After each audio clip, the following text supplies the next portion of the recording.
Hey, what's up, everybody? True Boxing here. Thank you for coming back to get hit with the truth. So today we are continuing the True Boxing annual top 10s as we are going to look at my number one featherweight in the world right now, the reigning, defending, undefeated WBA featherweight champion, Nick Ball, from the United Kingdom. Now, before we get into that, if you could smash the like button, leave a comment, or subscribe to the channel, I really do appreciate any and all support that I can get as I continue to build my channel here.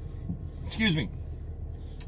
So, Nick Ball entered the year number 9. He moves up 8 spots to number 1.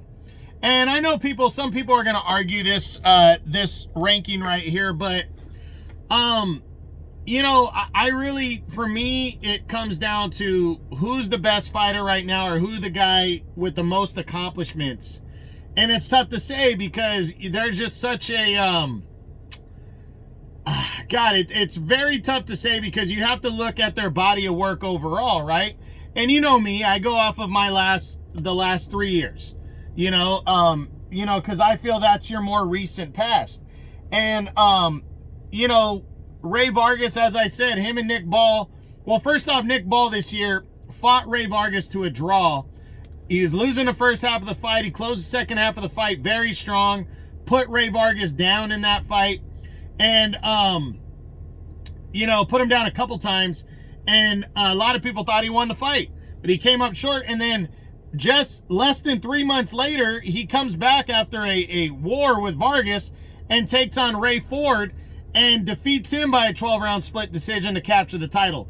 Given his physical deficiencies, only being 5'2", and being able to get in there against two good boxer punchers like Vargas and Ford, and walk out of there with most people thinking he won both, and then walking out also with a world title because he became the WBA champion in that fight against Ford, is just impressive as hell. And for Vargas, I feel like moving forward, he's got, for Ball, I feel like moving forward, he has just the world at his fingertips right here.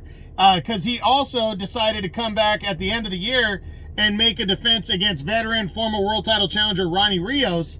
And he dominated Ronnie Rios, broke him down, and stopped the veteran in 10 rounds to retain his title. So Nick Ball is ready to go. And he also, if you remember, he also got a big win over, he also had a big win over Isaac Dogboe last year. So that was huge for him as he, as he became, like I said, as he's continued this role into becoming a world champion. And now, again, if you want to argue him being number 1, you can, but who's had a hotter year, who had a better year at featherweight, and overall the last couple years, beating Isaac Dogboe, who's a legitimate contender last year, convincingly beat him, came back, fought Ray Vargas, who's a tough guy, for the title, almost walked away as champ. A lot of people think he won. And then he defeated Ray Ford to capture the title, got another win. He's already scheduled his first fight for 2025 against TJ Doheny, a former champ. I don't like the fight. I don't think Doheny's deserving, but this dude's staying super active. He's 27 years old, young, 21-0, 12 knockouts. He's fun to watch. And in a wide open division like 126 featherweight, I feel like he is very deserving of this spot right here. And, and again, it's a wide open division, so it's subjective. You can say this guy or that guy or that guy or this guy.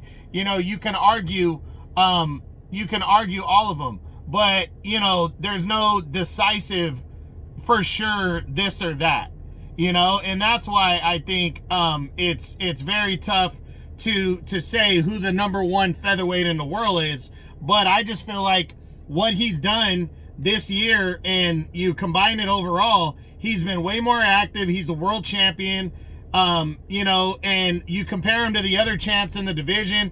As I said, Vargas has been super inactive. He's got a loss to what's his name? He moved up and lost, but he's been super inactive the last couple years. Angelo Leo just came out of nowhere to become the IBF champion.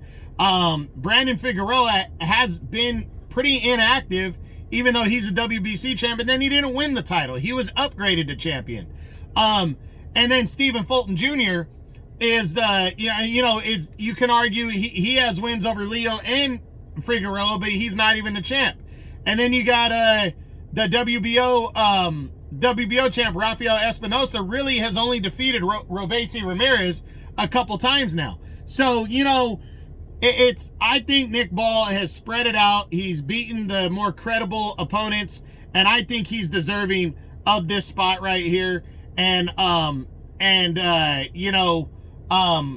it's tough to say, but he had a great year. So Nick Ball is my number one guy. So that's it. That's what I got.